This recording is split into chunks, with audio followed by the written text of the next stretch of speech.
Oke, halo teman-teman semuanya. Pertama-tama, kami ingin mengucapkan terima kasih yang sebesar-besarnya pada teman-teman yang sudah meluangkan waktu untuk bergabung dalam webinar kita yang berjudul Awarding Insight How to Win BIB Scholarship and Get into Top Universities yang diselenggarakan oleh ISTAN. Perkenalkan, saya Rani yang akan menemani teman-teman selama acara webinar malam ini. Nah, sebelum kita masuk ke acara inti, izinkan saya untuk memperkenalkan ISTEP terlebih dahulu.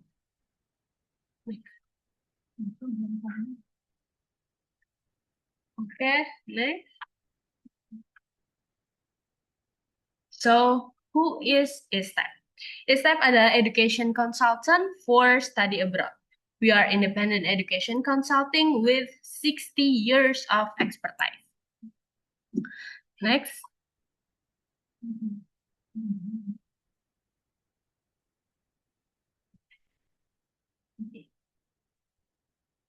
Okay. So our mission is to offer personalized, innovative, and top-tier private tutoring, test preparation, and college admissions product and services. And kita sudah memiliki lebih dari 10 tahun experience. We also, selama perjalanannya, we help lebih dari 5.000 students untuk masuk ke top universities di USA, UK, dan ASEAN universities. Nggak cuma itu, kita juga punya network yang luas untuk top universities in major destination countries. Then recently, we also assisting more than 100 BIM and BIM students in Sekolah Garuda. Okay, next.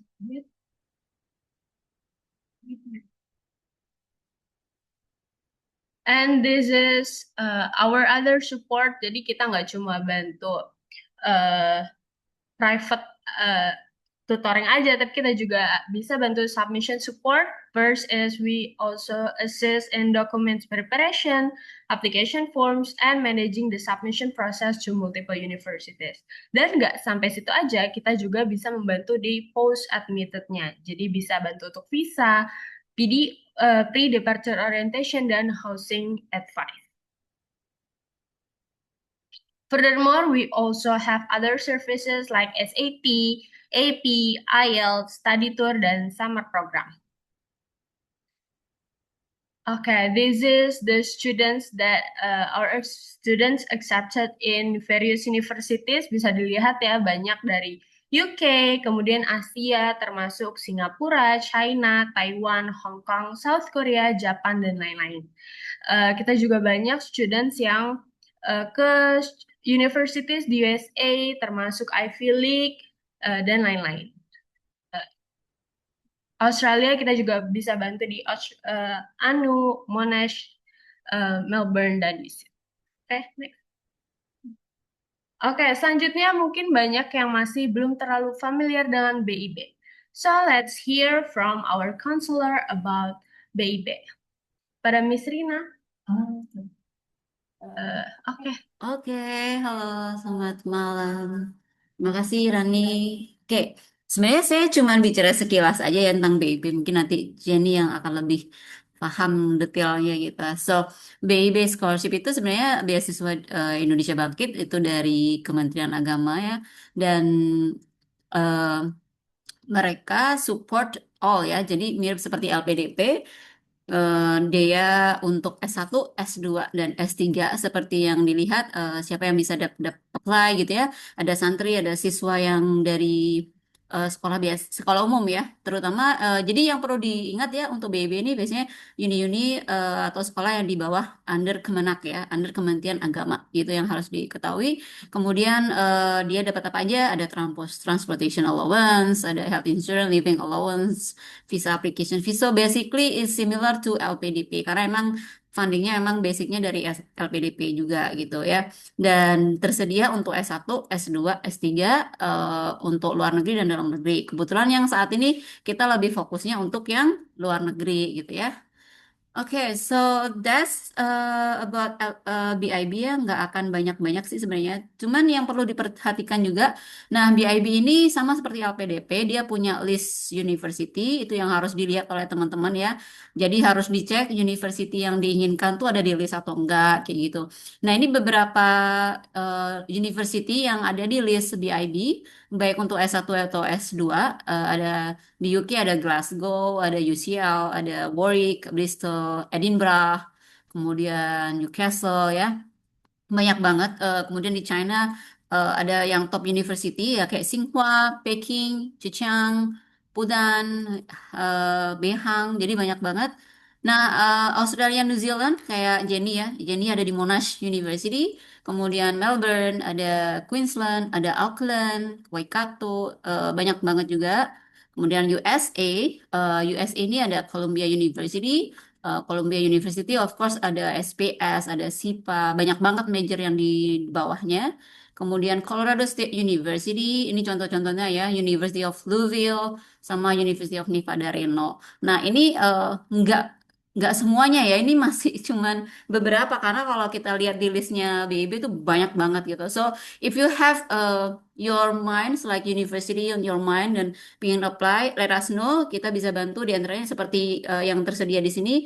Kita ada bisa bantu untuk application, either yang free atau enggak. Nah, itu nanti bisa kontak kita ya. Kira-kira mana sih uni ini yang bisa kita apply kayak gitu ya. Atau mana yang bisa dapat application waiver, mana yang bisa kita bantu untuk free kayak gitu. So you can contact us gitu.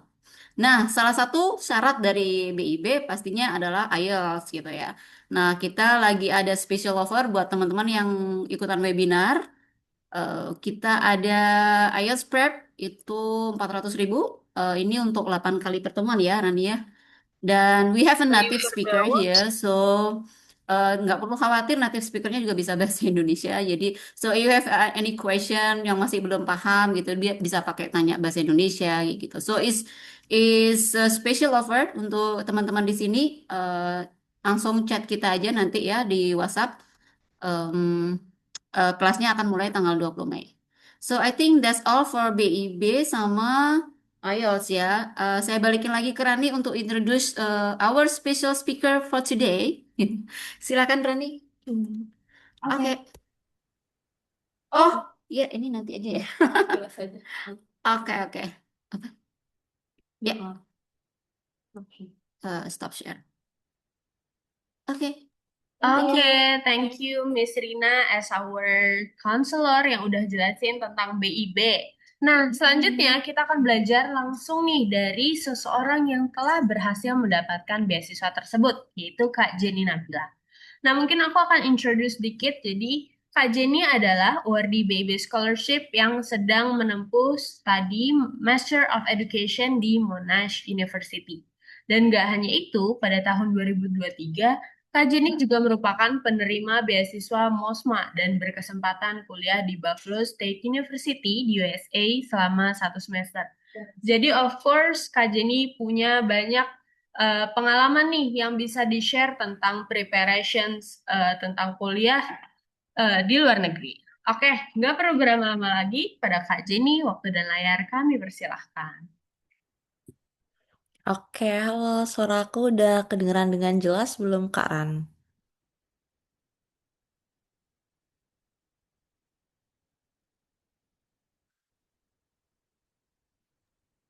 Oke, baik. Kalau udah, mungkin aku mau nyapa dulu Kak Rani dan Bu Rina, udah lama nggak ketemu. Semoga kita semua selalu dalam keadaan sehat dan juga teman-teman semuanya yang udah bergabung malam-malam di Zoom ini. Nah, terima kasih sudah diberikan kesempatan. Di sini saya Jenny. Kita malam ini akan lebih ke sharing-sharing bersama, tidak berniat untuk menggurui atau bagaimana. Nah, untuk itu langsung saja aku izin share screen ya, teman-teman di sini. Oke, ini dia. Tunggu. Oke, nah teman-teman di sini kita akan fokus di beasiswa Indonesia Bangkit. Personally dari aku kebetulan yang awardee untuk master S2 luar negeri. Tapi menurut aku tips ini juga bisa di-apply untuk teman-teman yang mau daftar S1 maupun S3 luar negeri. Overall, outline kita malam ini ada tiga. Jadi yang pertama itu tentang general tips, either tentang esainya atau interviewnya nanti gimana. Terus waktu seleksi skolastik atau psikologisnya juga gimana gambarannya. Kemudian yang kedua itu sedikit mengkerucut ke timeline beasiswa Indonesia Bangkit itu sendiri. Dan yang terakhir nanti ada beberapa kumpulan booklet officialnya BIB yang tahun ini. Oke, let's go ke yang pertama. Nah, di sini kenapa sih aku kok nge-outline banget tentang pemilihan universitas? Nah, ini tuh mirip banget yang kayak dibahas sama Bu Rina di awal barusan. Bu Rina sempat nge-warning kayak harus diperhatiin list universitasnya yang available tahun ini itu mana aja, mana yang bisa dipilih, mana yang ternyata oh nggak ada nih di listnya BIB. Nah, itu tuh sangat-sangat urgent ya teman-teman karena ini universitas yang kita pilih itu pasti berkesinambungan tentang apa yang bakal kita tulis di dalam esai. Terus nyambung banget pas kita nanti wawancara bakal ditanyain kenapa milih universitas itu dan sebagainya. Jadi pas milih universitas ini, at least kita itu harus bisa nemuin jawaban dari beberapa pertanyaan ini. Kayak pertama, what do I want to study? Sebenarnya kita itu mau belajar tentang apa? Contoh kayak aku S1-nya pendidikan matematika.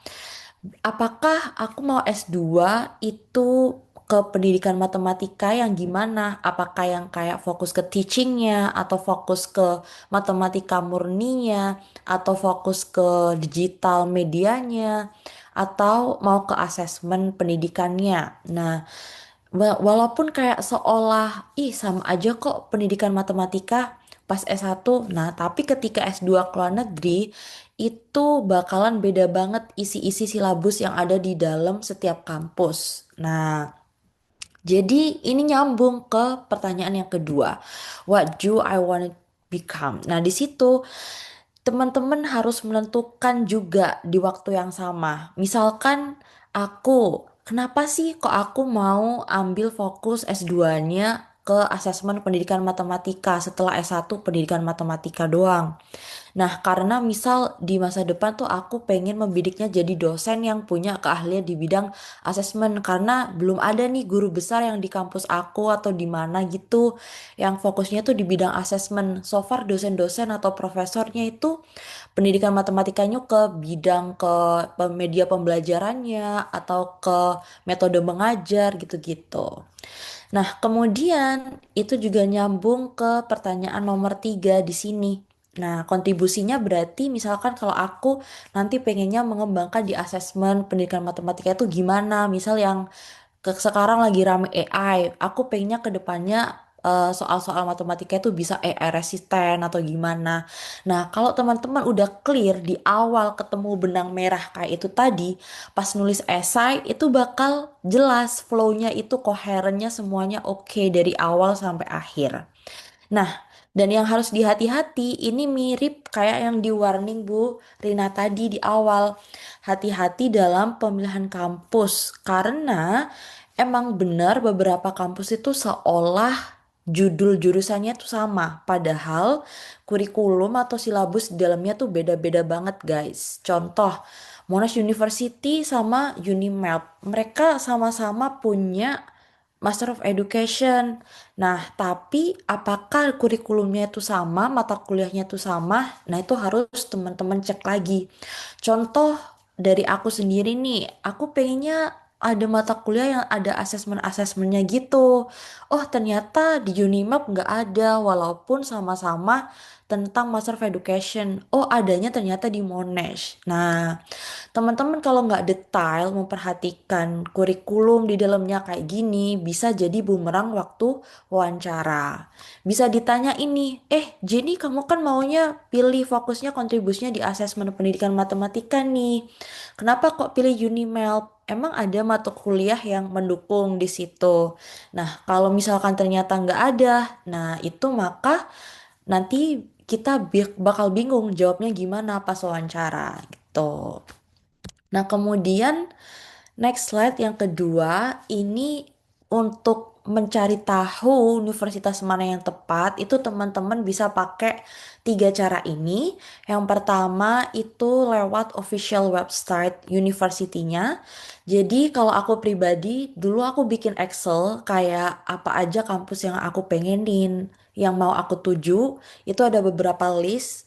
Kemudian di Excel itu aku taruh official websitenya. Nah, tapi misalkan teman-teman kan di sini sekarang juga ada ISTEP tuh. Nah, teman-teman ISTEP juga tadi kan sempat kasih tahu kalau mereka bisa bantuin buat cari tahu tentang kampusnya. Nah, maka kebetulan banget teman-teman mungkin bisa reach out ke ISTEP buat minta konsultasi, kira-kira kampus mana yang cocok gitu-gitu. Nah, kemudian cara yang kedua, teman-teman juga bisa deep talk gitulah ya, ala-ala ngobrol, nongkrong-nongkrong cantik sama dosen-dosen yang ada di kampus kalian. Either waktu kalian S1 atau mungkin yang sudah lulus S2 juga bisa sambung kenalan lagi dengan para profesor di dosen itu di kampus itu.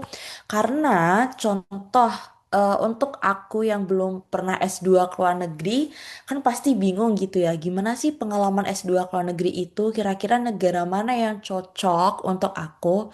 Nah, maka aku akan nge-reach out dosen-dosen aku yang udah punya pengalaman S2 atau S3 ke luar negeri. Misal dosen ini punya pengalaman S2 ke Aussie, aku tanyain gimana dulu pas di Aussie. Atau ada dosen juga yang ke Amerika, aku tanyain juga buat di-compare juga, oh ternyata gini, ternyata gitu. Nah, tips-tips ini tuh kan tips mereka saat real life waktu kuliah dulu, yang dimana itu nggak tertulis di official website. Nah, jadi teman-teman juga perlu untuk nge-reach out orang-orang yang udah mengalami langsung gimana rasanya S2 atau S3 atau S1 di luar negeri di negara atau bahkan kampus yang sama yang kayak kalian pengenin gitu. Dan yang ketiga, teman-teman juga bisa SKSD sama awardee yang sekarang atau awardee yang dulu-dulu juga bisa. Nah, jadi untuk nge-reach out alumni atau student scholars itu teman-teman bisa banyak-banyak ikutan acara kayak gini atau scrolling Instagram. Nah, kalau saran aku sih daripada FYP kalian sekarang itu tentang kicau mania gitu ya, mungkin bisa agak sedikit diganti ke tentang info-info beasiswa. Contoh, oh ternyata nih hari ini ada kakak ini dari awardee BIB. Oh ternyata nanti bisa ditanyain abis acara mau tanya-tanya tentang rekomendasi kampus kah atau tanya-tanya tentang penulisan esai gitu-gitu. Nah, jadi bakal lebih bermanfaat kalau sosial media kalian sekarang lebih fokus ke beasiswa itu. Kemudian di sini ada juga tambahan cara, contoh ada education consultant kayak ISTEP itu juga bisa kalian reach out. Kemudian ada juga paid mentoring di luar sana yang bisa kalian coba cari. Biasanya tuh kayak ada fasilitas proofread essay, mock up buat latihan wawancara, dan pemilihan kampus gitu. Ada juga kalau pengen yang versi gratis kayak social media, lagi-lagi again ya. Mungkin yang FWP-nya masih tentang kicau mania dan sejenisnya.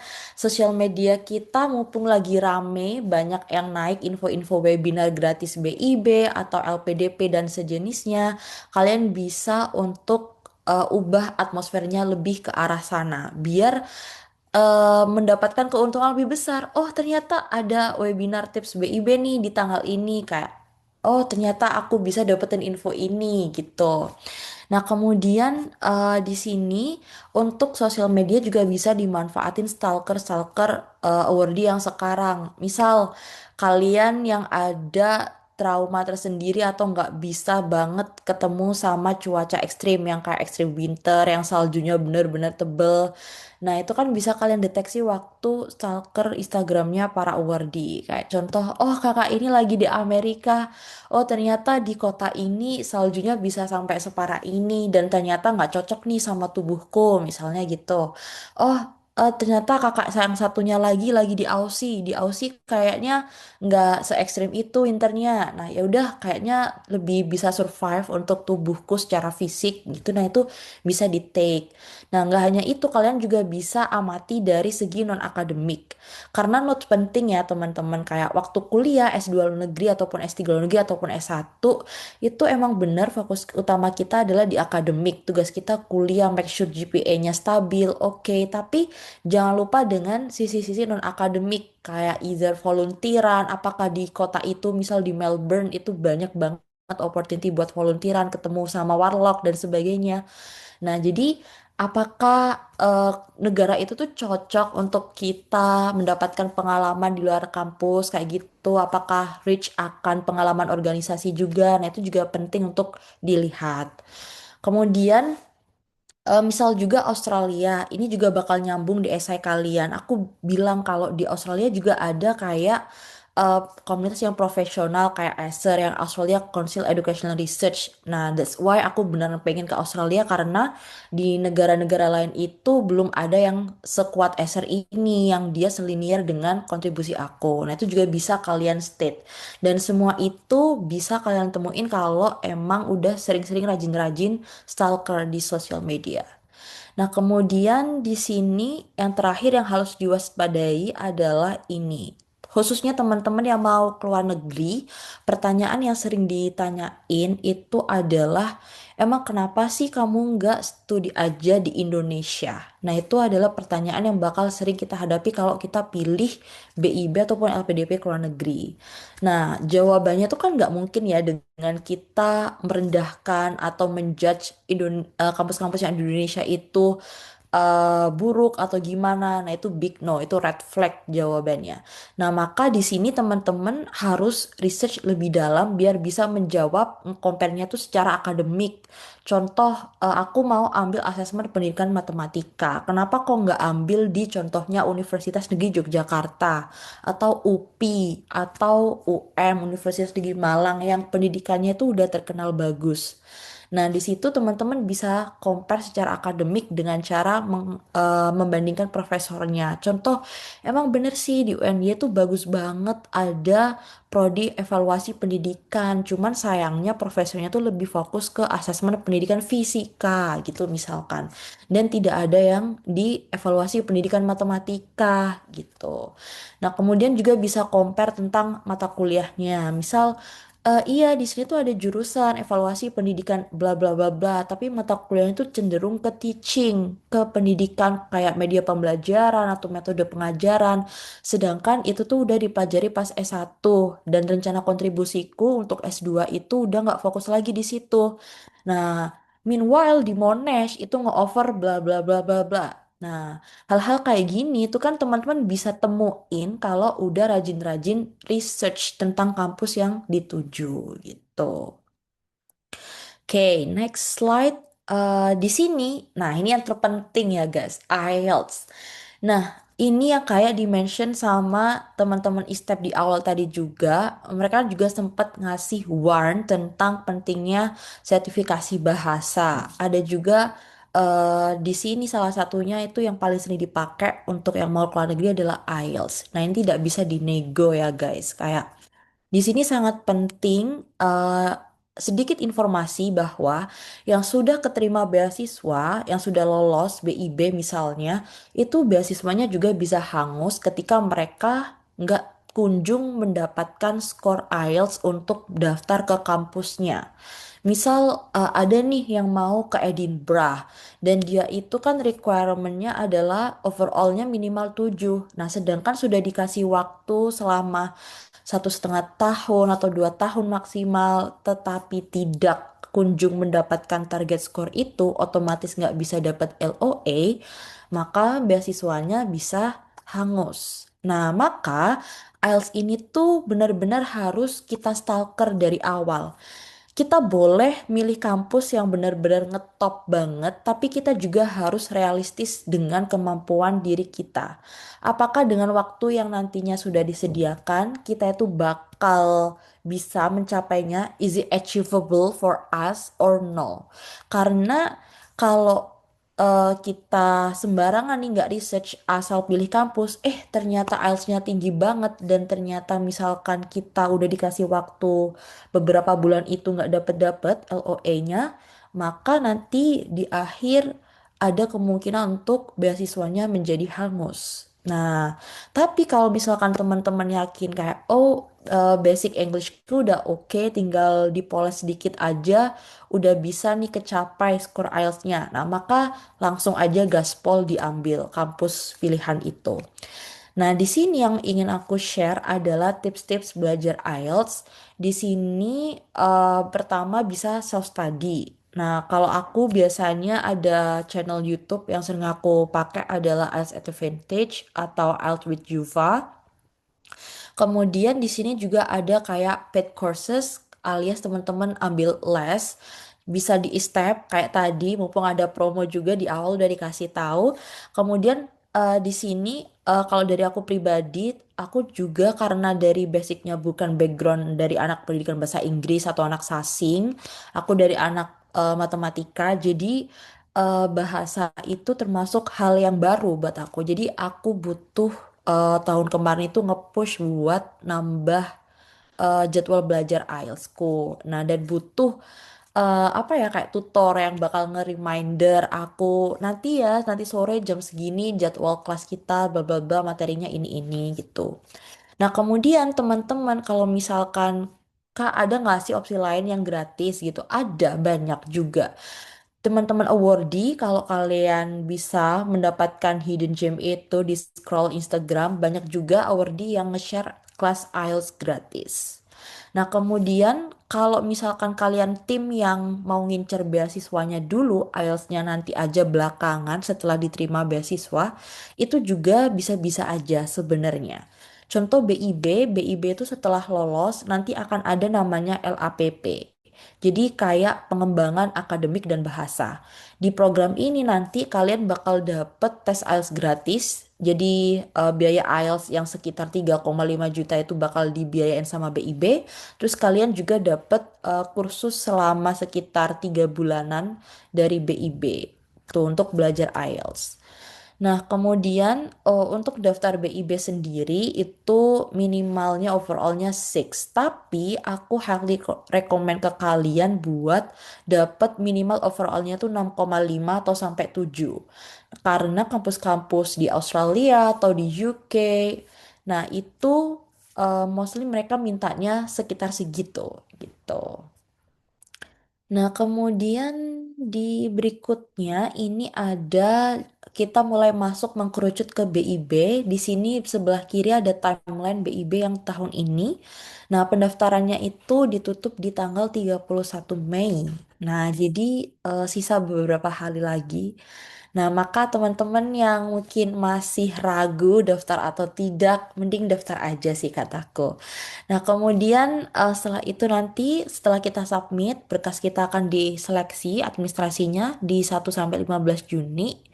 Terus yang terbaru dari BIB tahun ini adalah mereka punya sanggah, ada kesempatan sanggah. Tahun-tahun kemarin nggak ada guys. Jadi kalau misalkan gagal nih di administrasi, ya udah gagal. Tapi baiknya tahun ini adalah mereka ada kesempatan sanggah. Jadi misalkan teman-teman nih ada yang gagal di tahap administrasi, kalian bisa mengajukan sanggah kayak di LPDP biasanya. Nah, kemudian tahap yang kedua itu namanya asesmen akademik dan psikologis. Nah, di sini untuk asesmennya itu mirip kayak TPA-nya LPDP. Cuman kalau yang tahun kemarin soal-soal TPA DBIB itu dia lebih ke konteks-konteks yang beragama banget. Contoh kalau sinonim sama antonim biasa itu kan ya udah ya kayak kosakata yang sehari-hari banget gitu. Cuman kalau misal di BIB kemarin itu agak dibuat konteks agama. Misalkan apa sih sinonimnya dari khalifah gitu-gitu. Nah, kemudian yang uniknya adalah kalau di BIB dia itu ada psikologis juga ya, teman-teman. Jadi misalkan dia itu nanti kita udah selesai TPA yang verbal, numerik sama figural. Nah, maka di berikutnya, di section berikutnya kita akan masuk ke tes psikologis, kayak mendeteksi karakter kita. Ada pertanyaan, ada pernyataan tentang suatu kejadian gitu. Terus nanti teman-teman akan ada beberapa pilihan jawaban kayak setuju, sangat setuju, tidak setuju, netral gitu-gitu. Nah, kemudian kalau teman-teman udah lolos di tahap kedua, maka akan masuk ke tahap ketiga yang terakhir, yaitu wawancara. Nah, wawancaranya gambarannya dia mirip kayak LPDP sama aja, cuman kalau uniknya di BIB dia itu ketambahan satu konteks yaitu tentang moderasi beragama. Jadi akan menilai seberapa tengah-tengahkah kita dalam beragama gitu. Maksudnya adalah tidak terlalu ekstrem ke kanan, tidak terlalu ekstrem ke kiri. Tuh. Nah, setelah wawancara sudah selesai, teman-teman tinggal menunggu pengumuman finalnya. Tuh. Nah, di sini berikutnya adalah masuk ke tahap pertama, gambaran tentang seleksi administrasi.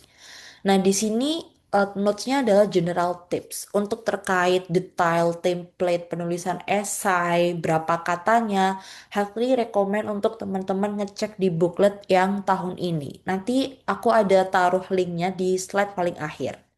Nah, yang pertama yang harus hati-hati adalah format dokumen. Kayak misal surat rekomendasi ya, teman-teman. Rekomendasi ini tuh harus minta ke pejabat yang mana sih? Atau misalkan aku sebagai alumni.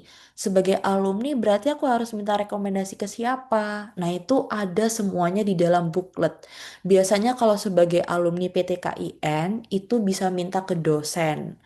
Nah, kemudian di sini ada template juga biasanya untuk esai, kayak personal statement, itu sudah ada urutannya apa aja yang harus dibahas, itu ada di dalam booklet. Jadi make sure pertanyaan itu semua itu udah diaddress dalam esai kita.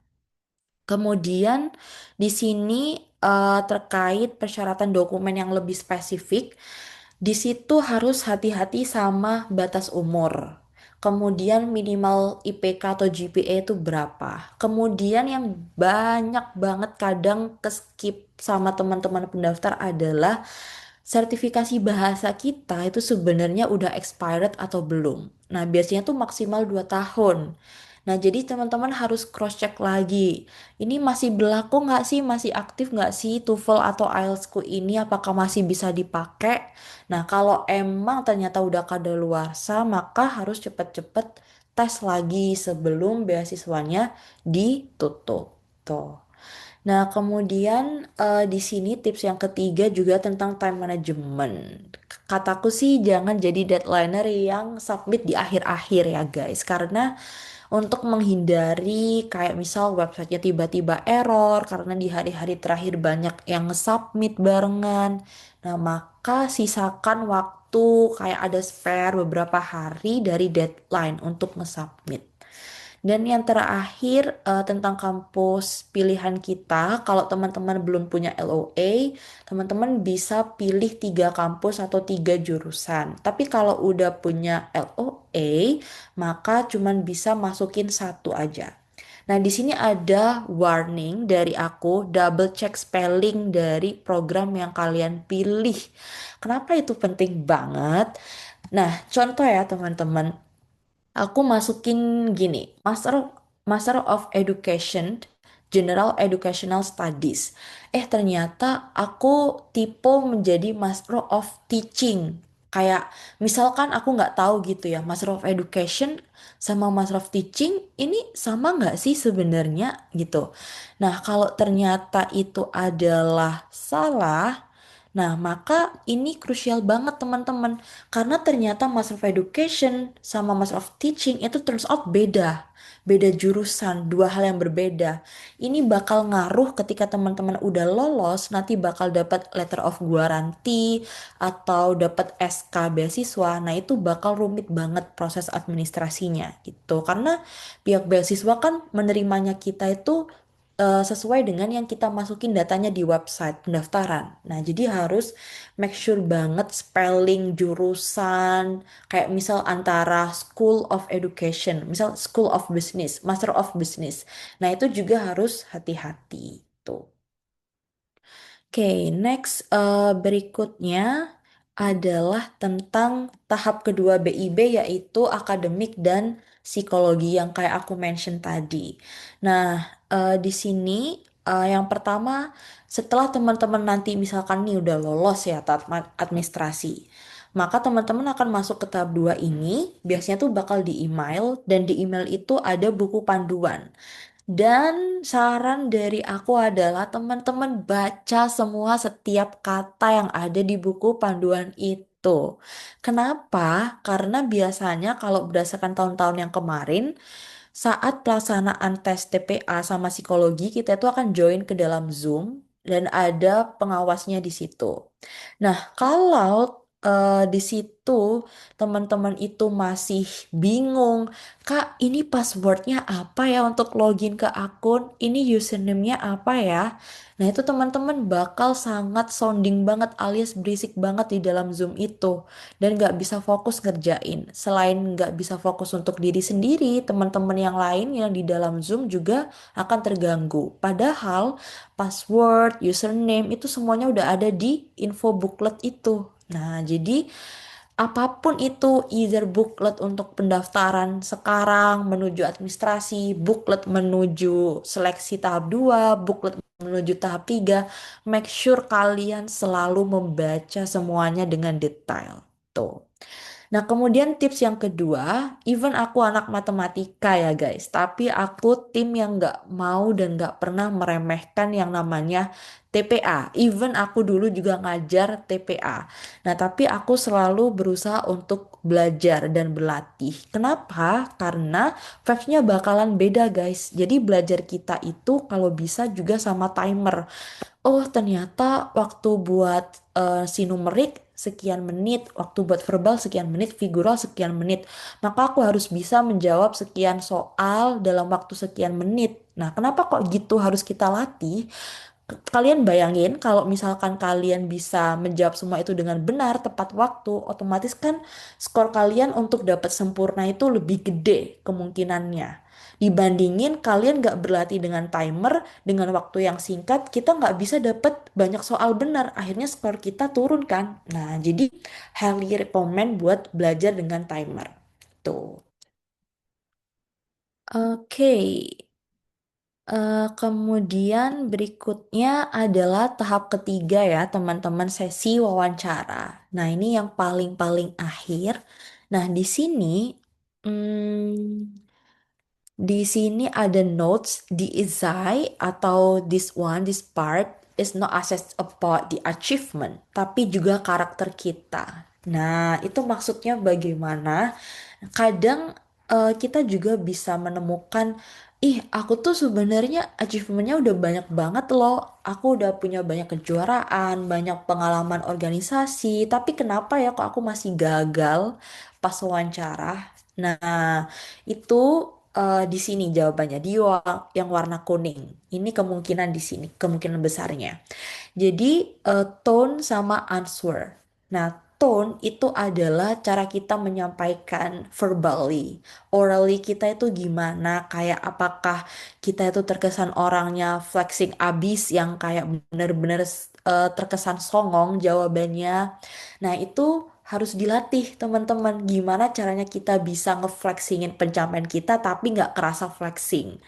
Nah, kemudian di sini juga struktur answernya. Apakah jawaban kita tuh coherence ya, kayak flow-nya tuh bagus dari awal bridging terus ke bagian inti sampai penutup itu mudah dipahami atau enggak. Nah, kemudian di sini juga aku bilang speak clearly not too fast. Nah, kenapa sih Kak Jenny? Kenapa kita nggak bisa ngomong cepet aja gitu? Nah, karena teman-teman kalau kalian analisis interviewer dari beasiswa itu kan kebanyakan bapak ibu profesor ya, yang otomatis beliau-beliau tuh sudah berumur. Nah, kalau kita ngomongnya cepet banget nge-rap kayak sesama temen Gen Z gitu, nah apakah itu mudah dicerna untuk mereka? Apakah itu mudah didengar oleh mereka? Nah, jadi kalian juga harus perhatikan posisi mereka sebagai interviewer. Nah, kemudian di sini juga ada additional tips kayak pakai STAR method. Kemudian di sini uniknya BIB yang kayak aku mention di awal, mereka akan menanyakan tentang moderasi beragama. Mereka bisa mendeteksi apakah kita itu orang yang cukup toleransi, apakah kita itu orang yang cukup moderat, yang artinya cukup menghargai keragaman agama, multikultural, gitu-gitu. Apakah ternyata kita orang yang ekstrem dalam beragama? Nah, itu jangan sampai juga.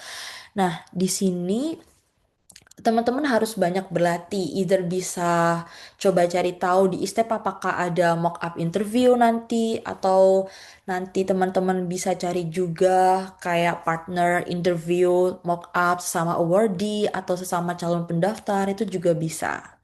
Nah, kemudian yang kedua, additional note untuk interview, hal sepele tapi kadang banyak yang lupa adalah background kita. Jadi kadang kayak misal di belakang kita nih apakah udah aman atau jangan-jangan ada kayak jemuran lagi gelantung di belakang kita atau misalkan ternyata gelap banget nih kamera kita nggak ada lampu sehingga wajah wajah kita ikutan remang-remang atau gimana.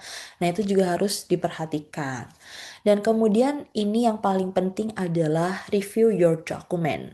Kalian waktu pendaftaran kan bakal submit personal statement atau rencana studi esai begitu-begitu. Nah, itu semua akan dikulik lagi ketika wawancara. Jadi, make sure yang kalian tulis esai kalian itu jangan hasil dari kerja generatif AI atau ChatGPT dan sejenisnya. Tapi make sure benar-benar kalian pahami academic writing kalian, flow kalian kayak nih bener gak sih yang aku tulis nih apakah emang udah ketemu benang merahnya semua, udah inline semua dan make sense, achievable, measurable. Nah, karena semua itu bakal dikulik lagi sama interviewer waktu wawancara. Jangan sampai ada sekelibet atau sekalimat di dalam esai kita itu yang jadi bumerang. Yang baru kita sadari pas wawancara kayak, lah iya ya kenapa aku dulu nulis gini gitu. Nah, jadi harus teliti di sini. Tuh. Nah, kemudian next slide berikutnya. Nah, ini adalah kumpulan buklet BIB 2026. Di sini lengkap, isinya ada semua jenis beasiswa BIB yang tahun ini. Unggulan keagamaan ini tuh yang kayak golongan alumni, kayak misal aku kemarin, aku di jalur yang ini. Nah, ini yang baru banget tahun ini tuh ada S1-nya. Dan yang S2, S3 itu udah ada dari dulu. Kemudian ada yang double degree S1 sama S2. Kemudian ada beasiswa akselerasi, ini juga baru banget ada di tahun ini. Kayak abis S1 langsung bisa S2, terus S2 bisa langsung S3. Tapi yang ini tuh untuk jurusan-jurusan tertentu aja. Kemudian ada beasiswa santri juga. Nah, notes dari aku, teman-teman, buklet itu kan teknisi banget ya. Kayak misal berapa score IELTS minimum, berapa kata yang harus ditulis, dan sebagainya. Nah, maka saran aku ini harus dibaca per kata per halaman semuanya full untuk make sure semua yang kita submit nanti itu sesuai dengan requirements BIB 2026. Nah, hal-hal teknis kayak gini itu juga kadang aku lebih sarankan ke teman-teman untuk membacanya sendiri yang versi tahun ini daripada nge-compare ke cutting-cutting atau istilahnya awardee yang tahun-tahun sebelumnya. Karena setiap tahun itu pasti ada aja yang baru, ada persyaratan yang berubah, ada format yang berubah. Nah, kalau misalkan teman-teman tanya nih ke yang tahun-tahun sebelumnya, bisa aja mereka ternyata jawabnya tuh berdasarkan yang tahun mereka daftar, bukan yang tahun ini. Nah, jadi untuk yang lebih valid lagi, biar nggak ada salah dalam mensubmit berkas atau sejenisnya, maka highly recommend untuk mengakses si booklet-booklet official yang tahun ini gitu. Okay, and I think this is my last slide. Okay, thank you. Nah, itu aja dari aku. Dan misalkan nanti teman-teman ada pertanyaan, setelah ini akan ada sesi tanya jawab dengan ku dan Kak Rani. Dan nanti misalkan ada yang belum tercover, teman-teman juga bisa reach out di Instagram. Tuh. Oke, thank you. Aku kembalikan ke Kak Rani. Oke, thank you, Kak Jenny. Sebelum Q&A, ada sedikit enggak closing sih, concluding statement dari konselor kita, Miss Rina. Oke, silahkan. Oke, terima kasih. Kayaknya udah mau ada banyak yang sudah angkat tangan nih. Kayaknya ini ya, antusias banget. Jenny, terima kasih banget. Keren banget tadi ya presentasinya. Jadi apa yang disampaikan Jenny itu bagus banget, bener banget. Jadi memang yang paling utama adalah seperti tadi ya, university selection itu sangat-sangat penting. Karena apa? Karena itu juga mempengaruhi kita nantinya gitu ya. Jadi kalau kita di STEP biasanya kita selalu kasih strategi untuk memilih university ya, the best fit atau the right fit. Nah, right fit-nya itu bukan berdasarkan ranking, meskipun ranking juga harus dipertimbangkan kalau untuk yang BIB ya, Jenny ya. Tapi right fit-nya juga based on our academic, our professional untuk yang master gitu ya.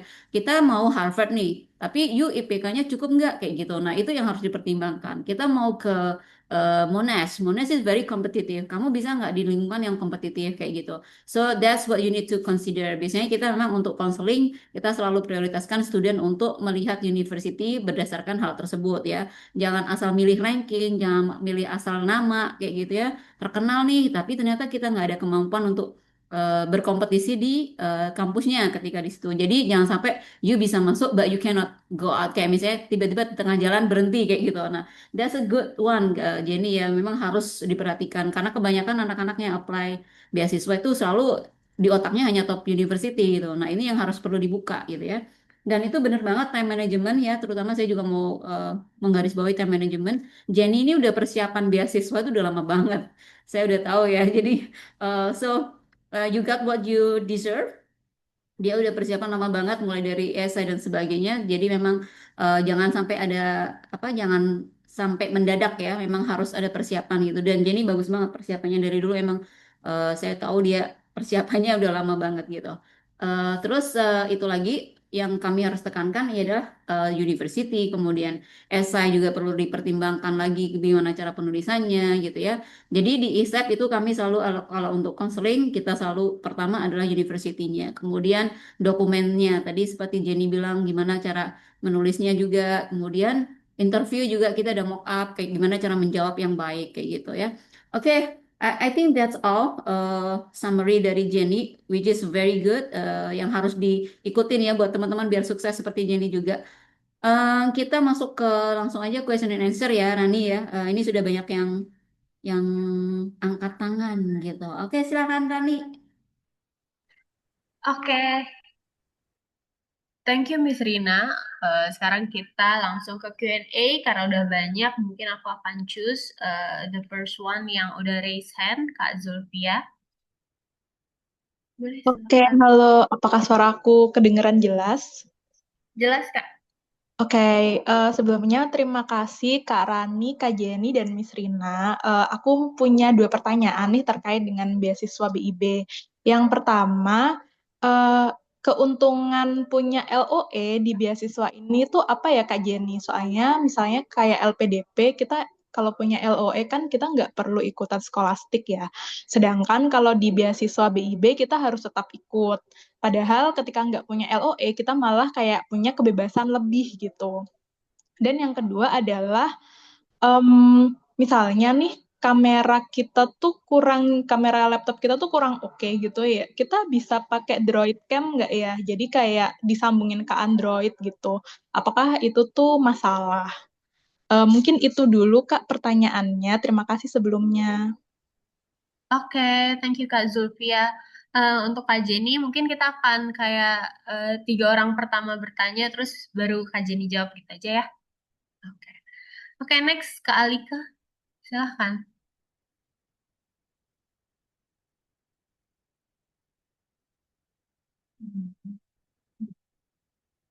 Halo Kak Alika, belum ada suaranya.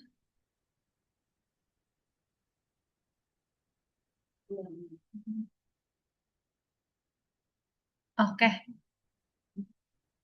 Kak Alika belum ada suaranya. Eh, Mungkin aku, oh ya boleh di kolom komentar, chat box. Aku next ke Kak Fikran dulu. Silahkan Kak Fikran. Iya Kak, halo. Terima kasih atas kesempatannya. Saya izin bertanya terkait dengan mungkin prepare administrasinya. Yang pertama itu uh, kan berbeda ya antara persyaratan administrasi BIB di tahun ini dan tahun kemarin.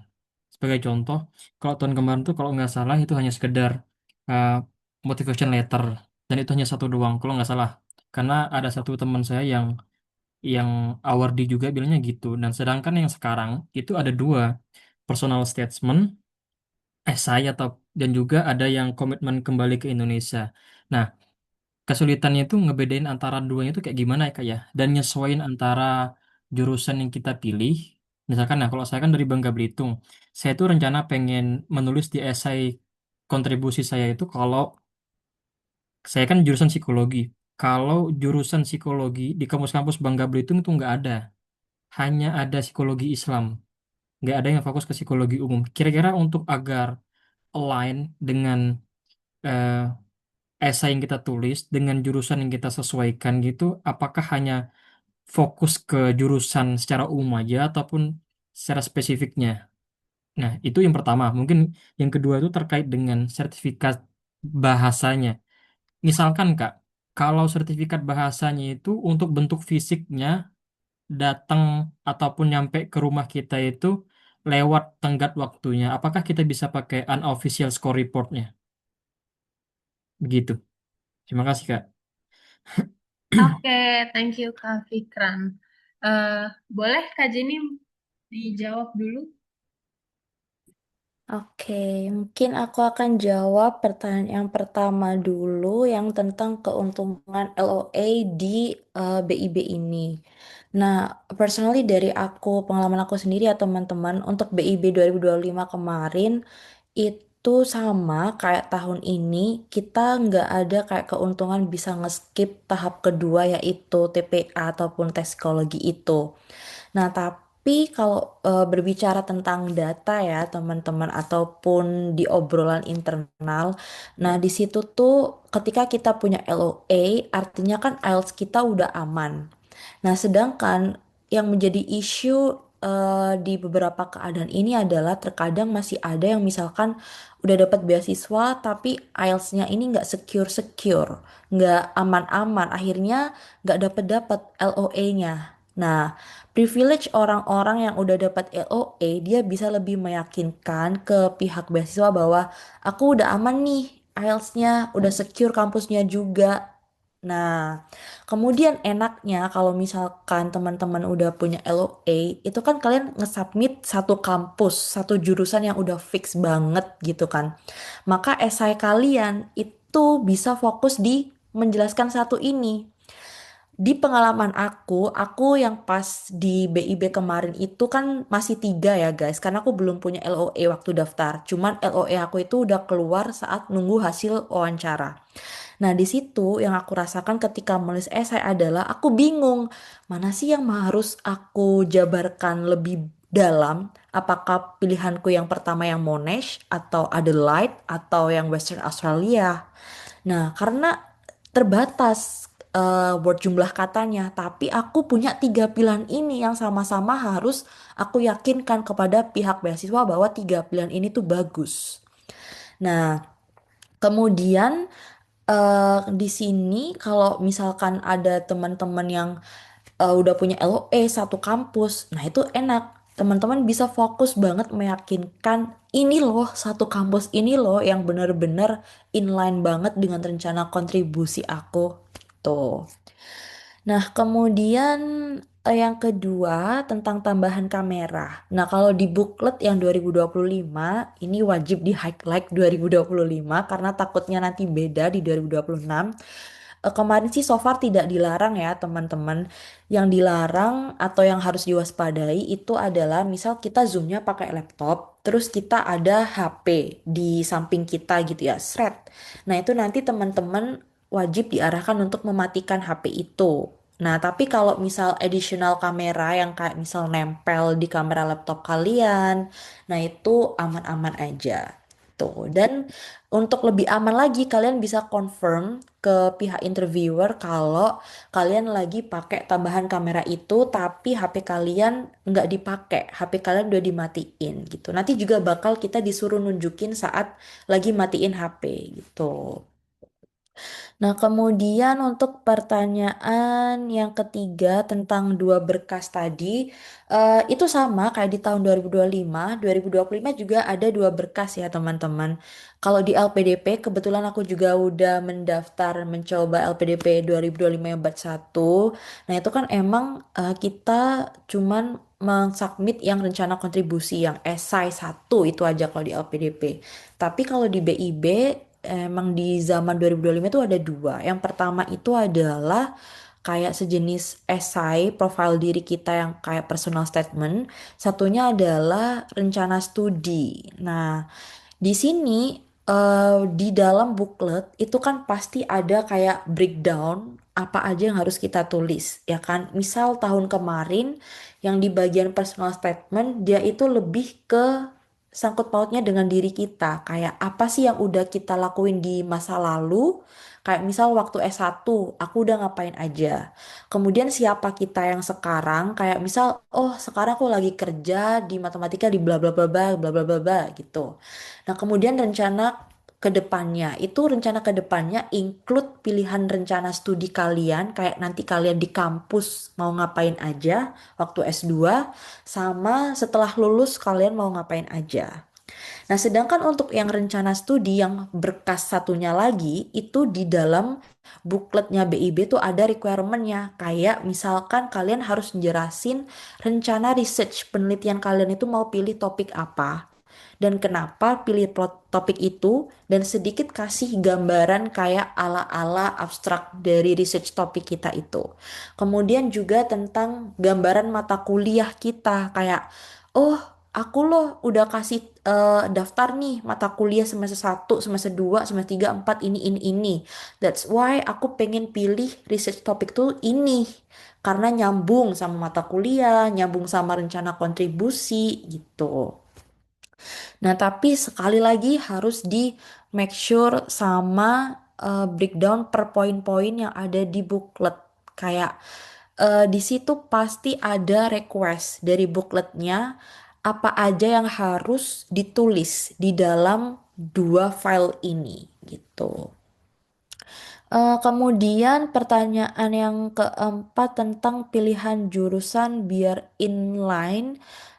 Di sini tadi aku agak lupa spesifik pertanyaannya gimana. Misalkan kalau jawabanku ternyata kurang koheren dengan yang ditanyakan, nanti bisa di follow up lagi. Yang seingatku tadi intinya yang di case kakaknya di Bengkulu, kemudian di Bengkulu adanya itu yang psikologi Islam. Nah, terus di sini mau milihnya gimana biar kayak inline gitu. Nah, mungkin di sini ada dua keadaan. Kalau misalkan kakaknya mau pilih S2 ke luar negeri yang psikologi gitu ya, dan di Bengkulu itu adanya psikologi Islam, dan di sini tergantung kembali ke kakaknya. Kakaknya mau ke psikologi apa? Psikologi klinis kah? Atau psikologi pendidikan?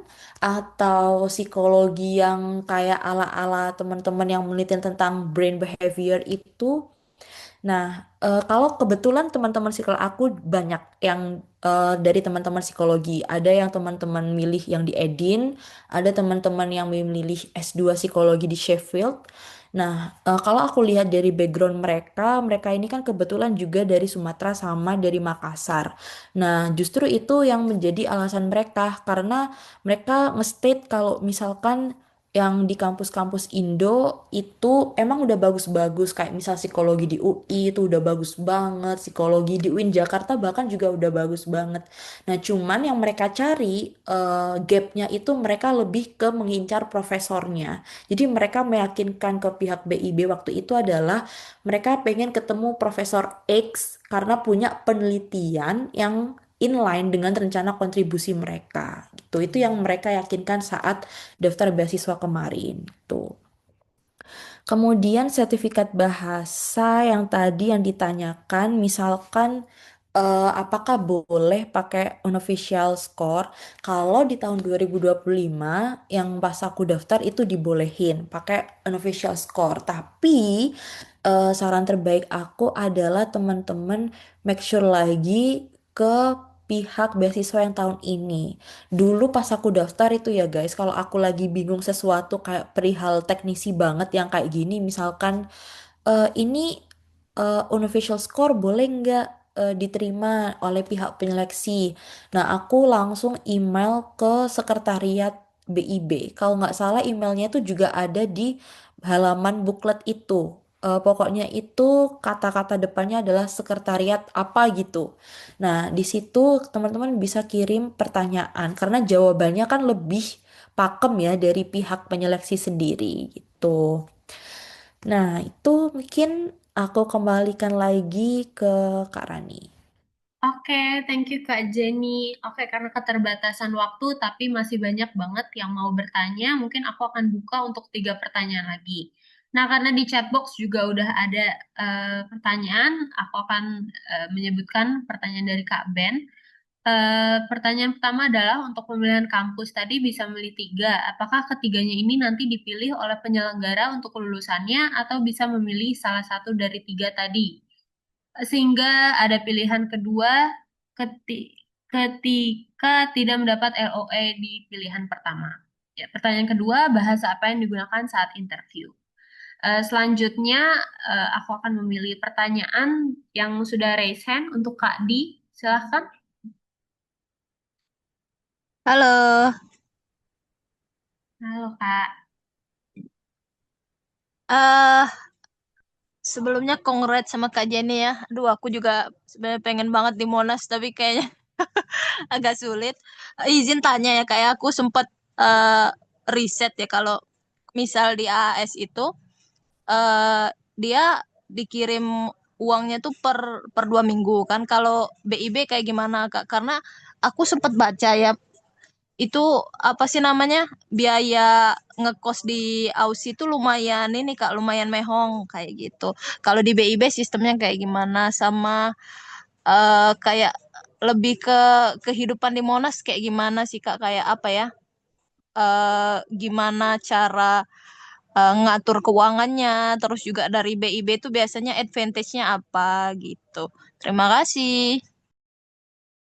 Oke, thank you. Last question sekali ya dari Kak Syaka. Boleh silakan, Kak. Oke, halo Kak. Kedengeran nggak Kak? Kedengaran? Oke Kak, jadi kan aku mau nanya. Yang pertama tuh di BIB ini, dia tuh ada prioritas majornya nggak sih Kak? Kan kalau misalnya kayak di beasiswa S1 Garuda, dia tuh ada kayak prioritas bidang-bidangnya kayak prioritas energi, industrialisasi, hilirisasi, kayak gitu. Terus yang kedua, kalau di BIB nanti tes skolastiknya tuh English atau Indo. Sama yang terakhir tuh kan aku udah dapat LOA conditional ya Kak. LOA unconditional. LOA conditional yang masih butuh ijazah gitu kan. Soalnya masih nunggu lulus SMA. Nah, kalau di BIB kan dia mintanya kan LOA unconditional. Nah, kalau misalnya SMA itu kita kan pasti gak bisa dapat yang unconditional kan, soalnya masih perlu ijazah. Nah, kalau misalnya kayak gitu bisa dipakai nggak sih Kak? Atau kalau misalnya nggak bisa dipakai, LOA conditionalnya bisa kita masukin ke PDF yang kumpulan prestasi gitu nggak Kak? Thank you. Okay, thank you for the questions, everyone. Silakan Kak Jenny, boleh dijawab. Oke, pertanyaan pertama tentang 3 kampus itu. Nah, jadi misalkan teman-teman waktu daftar belum punya LOA, kan berhak memilih 3 kampus atau 3 prodi jurusan yang berbeda ya. Lalu pas diterima gimana? Nah, jadi pas diterima teman-teman harus mengusahakan buat dapet LOA unconditional dari 3 pilihan ini. Nggak harus ketiga-tiganya ya teman-teman. Bisa cuma 2 aja juga boleh atau 1 juga boleh. Pokoknya ada yang nyangkut yang akan kita dapetin dari salah satu di antara 3 ini. Dan jangan sampai yang sudah kita pilih ini itu nggak bisa kita dapetin. Kenapa? Karena akan susah banget untuk mengajukan pindah pilihan. Kayak misal nih ya, aku pilih pertama Oxford, kedua Harvard, ketiga MIT. Ternyata turns out aku nggak bisa dapetin LOA dari 3 kampus ini. Nah, akhirnya setelah itu aku pengen mencari kampus yang let's say rankingnya lebih rendah, yang lebih achievable. Nah, itu nggak semudah itu teman-teman, karena syarat untuk pindah kampus yang pertama adalah kita harus menulis ulang esai yang harus di-approve oleh pihak beasiswa. Kemudian kita harus cari kampus yang rankingnya lebih tinggi tapi tuition fee-nya lebih murah. Nah, dan nanti juga akan ada kayak sidang lanjutan, kayak kenapa kamu pindah, kenapa kemarin nggak bisa didapetin gitu-gitu.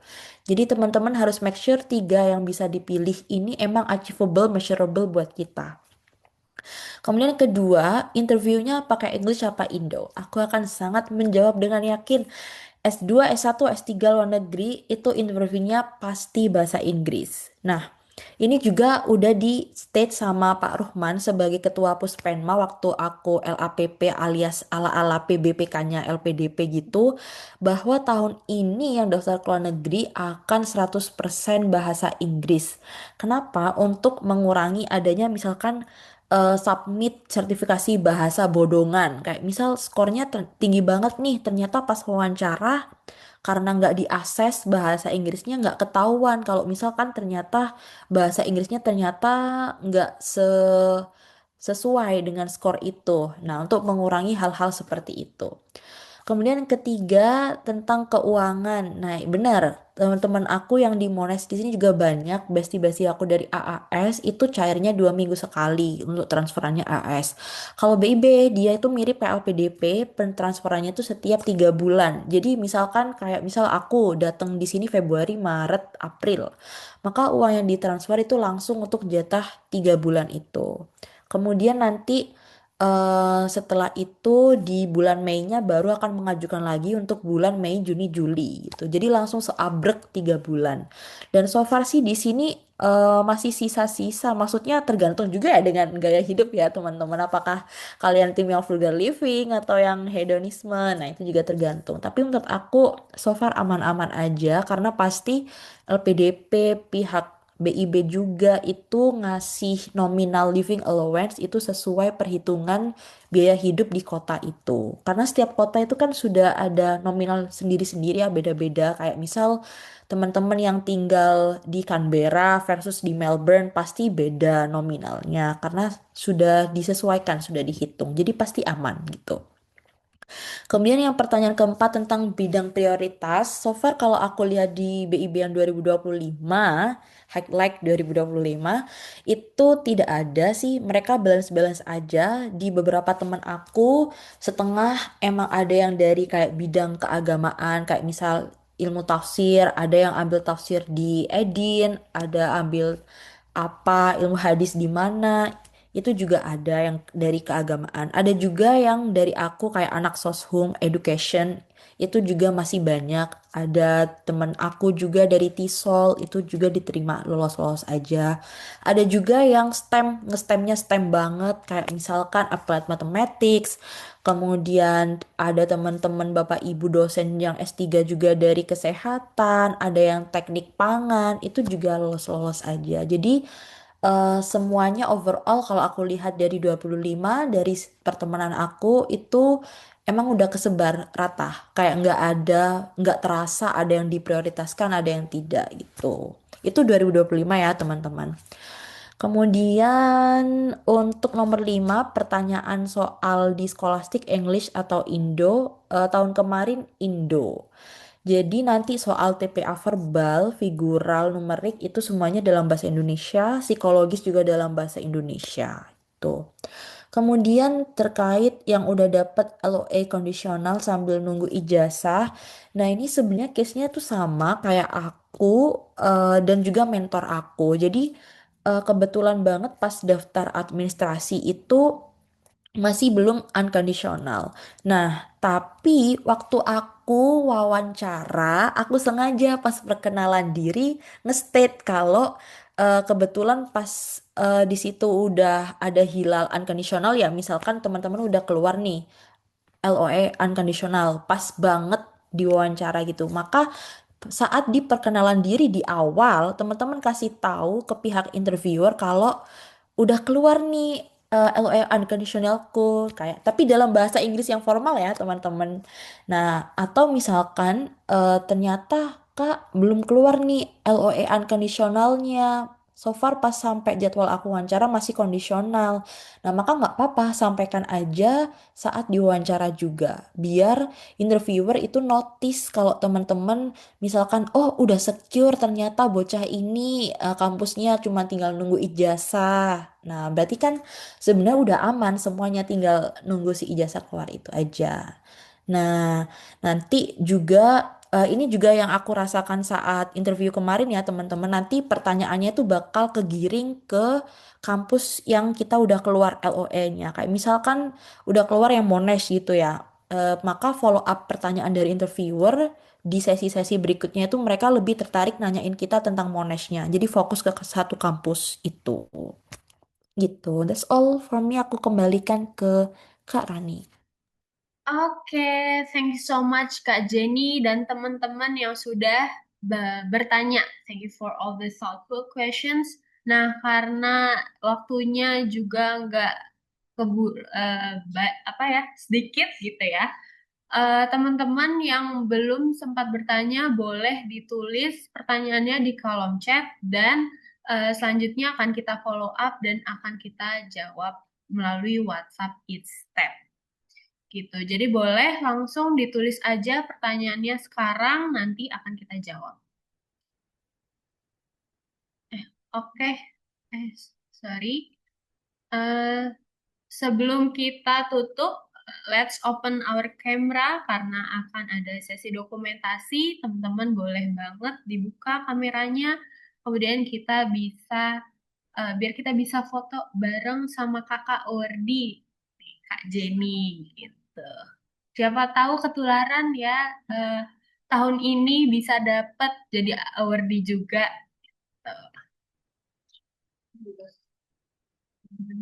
Oke, ditunggu. Boleh kakak-kakak, Kak Nafisa, Kak Syaka, Kak Di, Kak Putri, Kak Melinda, Kak Rizka. Open kameranya.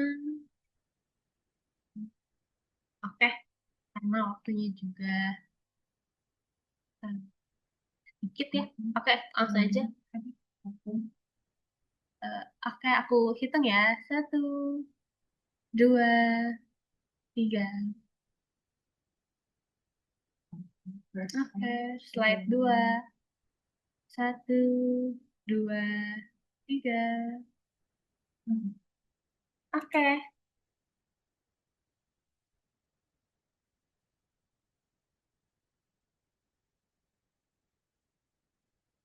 Okay, so once again, thank you for all the thoughtful questions and thank you Kak Jenny yang udah sharing-sharing tentang pengalamannya, terutama untuk di BIB Scholarship ini.